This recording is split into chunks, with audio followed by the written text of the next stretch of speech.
మీకు ఎప్పుడూ కూడా వెంకటాచల క్షేత్ర దర్శనానికి అవకాశం వస్తే నేను రానన్న మాట అనవద్దు. రానంటారేమో అన్న అనుమానం ఉంటే వెంకటాచలం రమ్మని అడగవద్దు.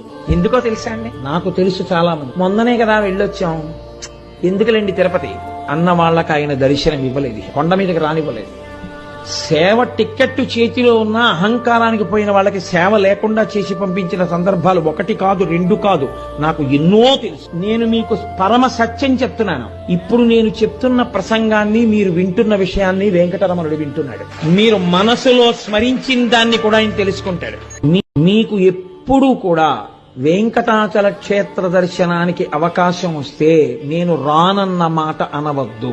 రానంటారేమో అన్న అనుమానం ఉంటే వెంకటాచలం రమ్మని అడగవద్దు.